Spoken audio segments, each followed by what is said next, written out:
तो नमस्कार दोस्तों, परमा एजुकेशन की यूट्यूब चैनल पे आप सभी दोस्तों का स्वागत करते हैं। आज की क्लास जो होने वाली है बीपीएससी टीआरई 4 से संबंधित एससीईआरटी और एनसीईआरटी पर आधारित बिहार संपूर्ण अध्ययन के बारे में बात करेंगे, जिसमें हम लोग 2 क्लास आगे पढ़ चुके हैं। ये तीसरी क्लास है आज की। तो तीसरे क्लास में हम कुछ प्रश्न छूटे हैं उसको समझ लेंगे, जो कि आपके जैन धर्म से हैं। फिर इसके बाद हम लोग क्या करेंगे, बौद्ध धर्म पे आगे बढ़ेंगे। लेकिन आगे बढ़ने से पहले बता दें कि जितने भी लोगों ने अभी तक हमारे चैनल को सब्सक्राइब नहीं किया तो सब्सक्राइब करिए, साथ ही बेल आइकन का बटन दबा लें ताकि लाइव बने पर आप लोगों के पास एक छोटा सा नोटिफिकेशन पहुंच जाए। तो शेयर कर दीजिए अपने अपने ग्रुपों में ताकि अधिक से अधिक लोग हमारे चैनल से जुड़ सके। आज की क्लास के लिए लाइक जरूर करिएगा। आप लोगों को पता है कि एससीईआरटी और एनसीईआरटी से टीआरई 1, टीआरई 2, टीआरई 3 में कम से कम 20 से 25 नंबर के पूछे गए थे। तो चलिए शुरू करते हैं आज के टॉपिक्स। आज का टॉपिक हमारा यहाँ पे अजात शत्रु। तो अजात शत्रु का विवाद जो हुआ था प्रसेनजीत की पुत्री वाजीरा से हो गया था, और अजात शत्रु ने वज्जी संघ एवं मल्लों को पराजित किया था। अगर वहीं पे बात किया जाए, अजात शत्रु प्रारंभ में किस धर्म को मानता था, तो जैन धर्म को मानता था। बाद में इसने किस धर्म को अपना लिया था, तो यहाँ पे बौद्ध धर्म को अपना लिया था। अगर वहीं पे बात किया जाए कि अजात शत्रु ने 483 ईसा पूर्व में राजगिरी की सप्तपर्णी गुफा में प्रथम बौद्ध यहाँ पे संगीति का आयोजन कराया था। प्रथम बौद्ध संगीति का आरंभ अजात शत्रु ने कब कराया था, तो 483 ईसा पूर्व में। और कहाँ पे कराया था, तो राजगिरी की सप्तपर्णी गुफा में कराया था। अगर वहीं पे बात किया जाए यहाँ पे सिंघल अनुश्रुति के अनुसार 460 ईसा पूर्व में उदयन ने अपने पिता की अजात शत्रु की हत्या की थी। अगर यहाँ पे बात किया जाए 460 ईसा पूर्व में अजात शत्रु की हत्या किसने की थी, तो यहाँ पे पहला प्रश्न बनेगा, हमारा उत्तर बनेगा उदयन ने, जो कि उसका ही पुत्र था, और इसने अपने पिता की हत्या कर दी थी। अगर उदयन की बात किया जाए, उदयन ने उदाइन ने याद रखिएगा, इनका कहीं कहीं नाम उदाइन भी पड़ता है और कहीं कहीं नाम उदयन है। तो उदयन ने अपनी राजधानी राजगिरी की पाटलिपुत्र में बनवाया था, जो किसके किनारे बसा था, तो याद रखिएगा गंगा, सोन और यहाँ पे गंडक संगम के तट पर स्थापित किया था। अगर वहीं पे बात किया जाए उदयन के कितने पुत्र थे, तो याद रखिएगा 3 पुत्र थे, अनिरुद्ध या मुंडक और नागदशक। और नागदशक इस वंश का अंतिम शासक बना था। यानी कह दिया जाए कि यहाँ पे अजात शत्रु के बाद जो उसका पुत्र था उदयन के बाद अंतिम शासक कौन था, तो नागदशक था। और यहाँ पे उदयन के कितने पुत्र थे, तो 3 पुत्र थे। अगर वहीं पे हम बात करें पहले वंश यानी यहाँ पे शिशुनाग वंश की, तो शिशुनाग की स्थापना जो हुई थी, यानी इस वंश का जो आरंभ हुआ था 412 से 344 ईसा पूर्व में था। यहाँ पे अगर बात किया जाए यहाँ पे नाग ने हरियक वंश की जगह शिशुनाग वंश की स्थापना की थी। हरियक वंश के बाद आपका आता है यहाँ पे शिशुनाग वंश। इसमें क्या है, शिशुनाग ने वैशाली नाम की राजधानी बनाई, यानी इसने फिर से अपनी एक राजधानी बनाई जिसका नाम था वैशाली। अगर बात किया जाए यहाँ पे शिशुनाग ने अनविनित के राजा अवनित वर्धनम को पराजित करके अनविंती को मगध में मिला लिया था। अगर वहीं पर बात किया जाए, इसके अतिरिक्त शिशुनाग ने वत्स और यहाँ पे कौशाम्बी को मगध में शामिल कर लिया था। नेक्स्ट अगर टॉपिक्स बनता है हमारे यहाँ पे है कि 384 ईसा पूर्व में शिशुनाग की मृत्यु के बाद उसका शासक कौन था, तो याद रखिएगा कालाशोक। यहाँ पे कालाशोक मगध का शासक बना था। पुराणों में उसे काकवर्ण कहा जाता है, यानी काकवर्ण के जो शासक थे कालाशोक था, जो कि यहाँ पे शिशुनाग के मृत्यु के बाद यानी हत्या के बाद ये जो था उसका शासक बना था। अगर काकशोक के समय के मगध की राजधानी ये पुनः कहाँ पर स्थापित हुई थी, तो पाटलिपुत्र में स्थापित हो गई थी। अगर क्लास बेहतर लग रही हो तो आप सब्सक्राइब करिएगा। किसी भी चीज़ की डाउट हो आपको, तो डाउट के लिए आप हमसे संपर्क कर सकते हैं, व्हाट्सएप नंबर, टेलीग्राम, या फिर आप ईमेल कर सकते हैं, जहां पे आपके डाउट को पीडीएफ के माध्यम से सॉल्व कर दिया जाएगा। अगर वहीं पे काकसोल की बात की जाए, तो काकसोल की मृत्यु के बाद उसके 10 पुत्रों ने शासक चलाया था। यहाँ पे शिशुनाग वंश का अंतिम शासक जो था, याद रखिएगा, नंदीवर्धन था। काकशोक के कितने पुत्र थे, 10 पुत्र थे, और अंतिम शासक कौन था, नंदीवर्धन था। अगर नंद वंश की स्थापना की बात किया जाए, तो ये जो था आपका 344 से 321 ईसा पूर्व में थी। अगर ये यहाँ पे बात किया जाए, इसके महाजनपद की बात किया जाए, महान पद्मानंद ने ये 384 ईसा पूर्व में शिशुनाग वंश की समाप्ति कर नंद वंश की स्थापना कर दी थी। इसके बाद महान पद्मनंद ने एक राट अथवा एक छत्र की उपाधि धारण कर ली। पाली ग्रंथ में यहाँ पे महान पद्मनंद को उग्रसेन कहा जाता था, यानी उग्रसेन जो था इसे ही क्या कहा जाता था, महान पद्मनंद कहा जाता था। पुराणों में इसे परशुराम का दूसरा अवतार कहा जाता था। अगर यहीं पे बात किया जाए, महान पद्मनंद ने पंचाल, इच्छुक, काशी, अस्मक, कलिंग, मैथिली आदि राज्य को पराजित कर मगध सम्राट का विस्तार किया था। अब तक 321 ईसा पूर्व तक पूर्व के काल में मगध का सर्वाधिक विस्तार महान पद्मनंद के समय में हुआ था। व्याकरण के महान विद्वान पाणिनि, याद रखिएगा, व्याकरण की रचना करने वाले पाणिनि महान पद्मनंद के समकालीन थे। और इसी वंश का अंतिम शासक जो था घनानंद हुआ था। घनानंद के समय में यूनानी शासक सिकंदर ने भारत पर आक्रमण किया था, जो कि 300 ईसा पूर्व पहले किया था। अगर नंद वंश की आर्थिक स्थिति के बारे में जाने तो नंद वंश की आर्थिक स्थिति सैन्य रूप से काफी संपन्न था। मगध की सैन्य शक्तियों के डर से ही सिकंदर की सेना ने ब्यास नदी पार करने से इनकार कर दिया था। घनानंद ने अपने दरबार में विद्वान ब्राह्मण चाणक्य का अपमान किया था। याद रखिएगा, चाणक्य का अपमान करने वाला कौन था राजा था, तो याद रखिएगा घनानंद था। चाणक्य ने चंद्रगुप्त मौर्य की सहायता से घनानंद की हत्या करवा दी थी। नंद वंश की पतन के बाद चाणक्य मौर्य वंश के नेतृत्व के मौर्य वंश का स्थापक बना था। अगर वहीं पे बात किया जाए, यहाँ पे हमारा मौर्य वंश की स्थापना की बात की जाए तो 321 से 184 ईसा पूर्व में था। यहाँ पे याद रखिएगा, चंद्रगुप्त मौर्य जो थे 321 से 298 ईसा पूर्व में थे। इसके अंतर्गत आता है कि जस्टिन एवं यहाँ पे स्ट्रोबो चंद्रगुप्त मौर्य को सेंड्रोकोट्स कहा जाता था, जिसकी पुष्टि विलियम्स जोन्स ने भी अपने यहाँ पे प्लूटार्क एरियन चंद्रगुप्त मौर्य को यहाँ पे एंड्रोकोट्स के रूप में चिन्हित किया था। अगर नेक्स्ट टॉपिक से हम बात करें, यहाँ पे चंद्रगुप्त मौर्य के गुरु जो थे चाणक्य थे, यानी कौटिल्य थे। उनकी सहायता से चंद्रगुप्त ने 321 ईसा पूर्व में मौर्य वंश की स्थापना की थी। चंद्रगुप्त मौर्य ने 305 ईसा पूर्व में सिकंदर के उत्तराधिकारी सेल्यूकस निकेटस के साथ युद्ध किया। युद्ध के पश्चात हुई संधि में चंद्रगुप्त को काबुल, कंधार, यहाँ पे मकरान, हेरात का क्षेत्र प्राप्त हुआ। बदले में चंद्रगुप्त ने सेल्यूकस को 500 हाथी उपहार में दिए थे। अगर हम बात करें यहाँ पे युद्ध पश्चात चंद्रगुप्त मौर्य का विवाह यूनानी राजकुमारी हेलन कार्नेलिया से यहाँ पे सेल्यूकस की पुत्री से हुआ था। सेल्यूकस ने चंद्रगुप्त मौर्य के दरबार में राजदूत मेगास्थनीज को भेजा था। मेगास्थनीज ने इंडिका की रचना की थी। अगर मेगास्थनीज की बात की जाए किस बुक की यहाँ पे रचना की थी, तो इंडिका बुक की रचना की थी। अगर वहीं बात किया जाए, चंद्रगुप्त मौर्य के साम्राज्य का विस्तार उत्तर के हिंदुकुश पर्वत, ईरान तथा दक्षिण में कर्नाटक तक तथा पश्चिम में सौराष्ट्र तक विस्तार हुआ था। अगर वहीं पे बात किया जाए चंद्रगुप्त मौर्य के शासक के अंतिम वर्षों में मगध कितने वर्ष भीषण काल में पड़ा था, तो याद रखिएगा ये जो हुआ था 12 वर्षों के भीषण काल पर पड़ा था। चंद्रगुप्त मौर्य अपनी राजगद्दी त्याग कर श्रवणबेलगोला गोला कर्नाटक में यहाँ पे चंद्रगिरी पर्वत पर तपस्या करने चले गए थे।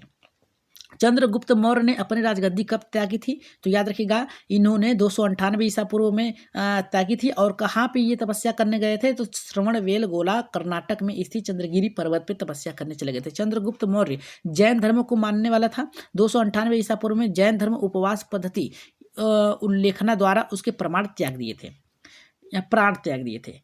आगे नेक्स्ट बनते हैं, हम बात करेंगे यहाँ पे बिंदुसार से, जो कि यहाँ पे 298 से 200 इसका ईसा पूर्व था 272। अगर बात किया जाए बिंदुसार जो था, याद रखिएगा बिंदुसार जो था चंद्रगुप्त मौर्य का उत्तराधिकारी था। उसे यहाँ पे मित्रघात, यहाँ पे सिंहसेन आदि के नाम से भी जाना जाता था। अगर बात किया जाए यहाँ पे स्ट्रोबो के अनुसार सीरिया के राजा यहाँ पे एंटियोकस डायमेकस नाम राजदूत को बिंदुसार के दरबार में भेजा गया था। बिंदुसार के दरबार में, याद रखिएगा, दरबार में मिस्र के राजा टालमी लिफाडेल्फ के यहाँ पे डायनोसियस नामक राजदूत को भेजा गया था। बिंदुसार ने तक्षशिला में हुए विद्रोह को दबाने के लिए अपने पुत्र अशोक को भेजा था।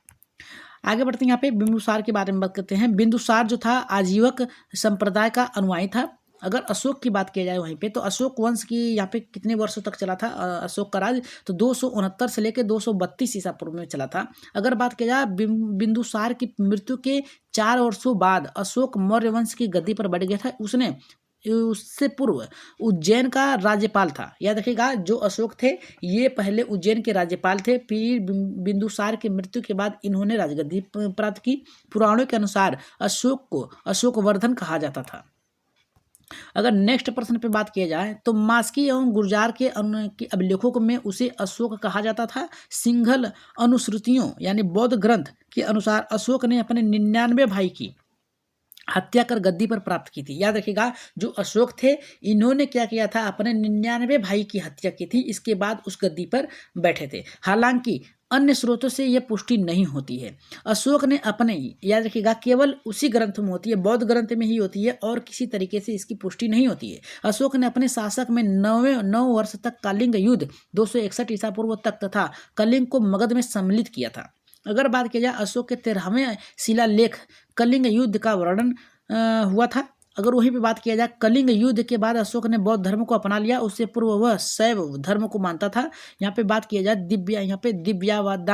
दिव्यदान के अनुसार उपगुप्त ने अशोक को बौद्ध धर्म की दीक्षा दी थी। अशोक के शासक महत्वपूर्ण वर्ष, याद रखिएगा अशोक के कौन कौन से शासक थे और कौन कौन से वर्ष में हुए थे। 9वें वर्ष में कलिंग का युद्ध लड़ा था। 10वें वर्ष में यहाँ पे बोध गया की यात्रा की थी। 12वें वर्ष में यहाँ में इन्होंने निगाली सागर की यात्रा की थी। अगर बात किया जाए 13वें वर्ष में तो धम्म का शिलालेखों में अंकन किया गया और 14वें वर्ष में धम्म महामात्रों की नियुक्ति की गई थी। और यहीं पे अगर 20 वर्ष की बात किया जाए लुम्बिनी की यात्रा अशोक ने कर घटाकर 1/4 कर दिया था। अगर वहीं पे बात किया जाए अशोक ने बौद्ध धर्म के प्रचार हेतु अपने पुत्र महेंद्र एवं उसकी पुत्री संघमित्रा को श्रीलंका भेजा था। अगर बात किया जाए अशोक ने बौद्ध धर्म के प्रचार के लिए श्रीलंका किसे भेजा था, तो उन्होंने अपने पुत्र महेंद्र को और संघमित्रा को भेजा था। अशोक ने तीसरी बौद्ध संगीति का आयोजन पाटलिपुत्र में करवाया था। अगर बात किया जाए अशोक ने लगभग 37 वर्षों तक शासक किया था। उनकी मृत्यु के 232 ईसा पूर्व में हो गई थी, यानी इनकी मृत्यु जो थी ये 232 ईसा पूर्व में हो गई थी। अशोक के बाद उनके 10 उत्तराधिकारियों ने शासक किया था। उत्तराधिकारियों में कौन कौन थे? पहले थे कुणाल थे, वंधुपालित थे, इंद्रपालित थे, दसोन थे, दशरथ थे, संप्रति थे, यहाँ पे शालिकुश थे, देव धारमन थे, यहाँ पे सतधनुष थे और लास्ट में जो बताते हैं ये बृहदत्त थे। अगर नेक्स्ट बात किया जाए यहाँ पे मौर्य वंश के अंतिम शासक बृहदत्त, मौर्य वंश का शासक 137 वर्षों का वो था। मौर्य वंशों का जो शासक था वो कितने वर्षों तक था? तो 137 वर्षों तक था। यहाँ पे बौद्ध धर्म और जैन धर्म में यहाँ पे कुछ समानताएं हैं, जान लेते हैं। तो बौद्ध धर्म के बारे में जान लेते हैं। बौद्ध धर्म का संस्थापक कौन थे? गौतम बुद्ध थे। इनका जन्म कब हुआ था? 563 ईसा पूर्व में लुम्बिनी में यानी नेपाल में हुआ था। अगर वहीं पे बात की जाए उनने शाक्य मुनि, याद रखिएगा शाक्य मुनि एवं लाइट ऑफ एशिया यानी एशिया की ज्योतिपुंज के नाम से भी जाना जाता था।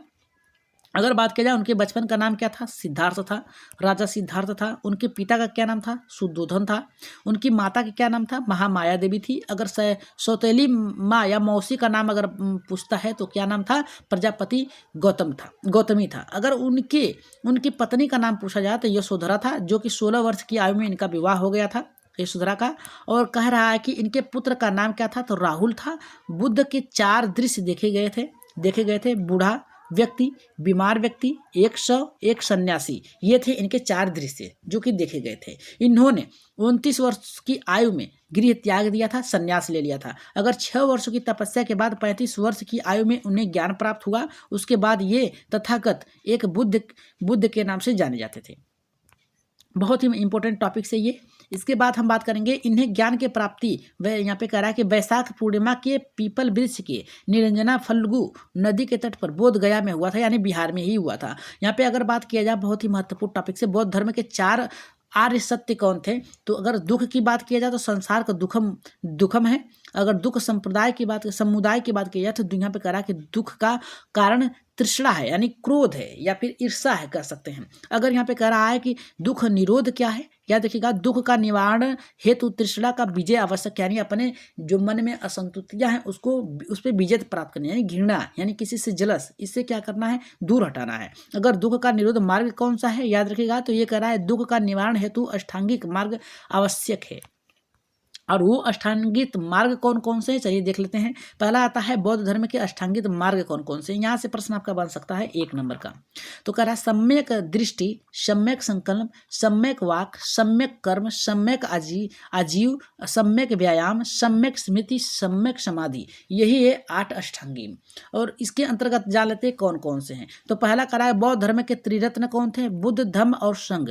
अगर वहीं पे बात की जाए बुद्ध के किस मार्ग की प्राप्ति किया, तो याद रखिएगा मध्यम मार्ग। और यहाँ पे कह रहा है कि बुद्ध ने अपने उपदेश किस भाषा में दिए थे, तो पाली भाषा में दिए थे। बुद्ध ने अपना पहला उपदेश सारनाथ में दिया था। और वहीं पे कह रहा है बुद्ध ने सर्वाधिक उपदेश कौशाम्बी की राजधानी यहाँ पे श्रीवास्ती में दिया था।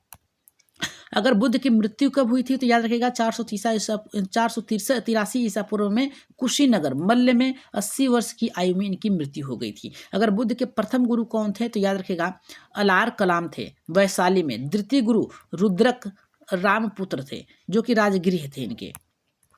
अगर ये बात अगर पूछता है कि बौद्ध धर्म के 10 शील आचरण कौन थे, तो ये थे सत्य थे, असत्य थे, ब्रह्मचर्य थे, समयम, भोजन त्यागम और गृह यहाँ पे श्रृंगार प्रसाधन धनों का त्याग, अहिंसा, अपरिग्रह, नृत्य गायन त्याग, कोमल सस्या नाग त्याग। और यहाँ पे करा के मद सेवन, यानी कह रहा है कि सत्य को प्राप्त करिए, और यहाँ पे असत्य मत बोलिए, ब्रह्मचर्य का पालन करिए, समयक भोजन का त्याग करिए, यानी जो भी मनोरंजन अलग तरीके के है उसे त्याग, मनोरंजन करें कि जो भी स्वादिष्ट पुष्पान है उसकी तरफ लालसा मत करिए, श्रृंगार पर आप आकर्षण मत करिए। यहाँ पे अहिंसा यानी आप क्या है किसी को दुख मत दीजिए, परिगृह का त्याग करिए यानी किसी भी चीज़ का मोह मत रखिए, नृत्य गायन का त्याग करिए यानी ये जो मनोरंजन के साधन इसे त्याग करिए, कोमल शरीर त्याग करिए मतलब जो भी आपके जो आप सोते हैं ऐसा नहीं कि आपको गद्दीदार मिलेगा तभी आप सोएंगे, कहीं भी सोने का आप प्रैक्टिस कर सकते हैं। संग सेवन मद यानी याद रखिएगा मद यानी मदरा नहीं पीना है। यही थे इनके 10 उपदेश। बुद्ध के जीवन के घटनाक्रम का उसके प्रतीक कौन कौन से, जन्म का जो प्रतीक है कमल है, यौवन का जो है साढ़ है, यहाँ पे कह रहा है कि महाभिसंक्रमण यानी गृह त्याग क्या है घोड़ा है, और संबोधिक क्या है ज्ञान प्राप्ति का पीतल यहाँ पे पीपल है जो कि वो वृक्ष के नाम से जाना जाता है। महापरिनिर्माण यानी मृत्यु जो है यहाँ पे पदचिन्ह स्मूथ है। और यहाँ पे कह रहा है कि धर्म चक्र परिवर्तन प्रथम उपदेश जो है क्या है चक्र है। अगर यहाँ पे नेक्स्ट हम बात करें बौद्ध धर्म चौथी बौद्ध समिति के उपरांत 2 भागों में विभाजित किया गया था। पहला है हीनयान, दूसरा है महायान। तो हीनयान के अंदर परिवर्तन विरोधी है और यहाँ पे करा महायान जो कि परिवर्तन यहाँ पे करा के समर्थक है। अगर वहीं पे बात किया जाए 8वीं शताब्दी में बौद्ध धर्म के आडंबर वाले शाखा व्रजयान का विकास हुआ था। तो ये थे आज की क्लास। आज की क्लास आप लोगों को कैसी लगी, एक बार यहाँ पे एनसीईआरटी की बुक पे आधारित थी जो कि एससीईआरटी बुक पे भी आधारित थी। आज की क्लास बेहतर लगे तो एक बार कमेंट बॉक्स में अपना राय सुझाव मत जरूर दीजिएगा। अगली क्लास किस पे चलाई जाए उस पर भी बता दीजिएगा। तो जाते जाते सब्सक्राइब कर लीजिएगा सभी लोग, सब्सक्राइब करने के साथ साथ बेल आइकन के साथ साथ शेयर भी कर लीजिएगा सभी लोग। तो लाइक करना ना भूलें, जितना लाइक करेंगे उतना अच्छा होगा। तो शेयर जरूर करिएगा। तो आज के लिए इतना ही, धन्यवाद।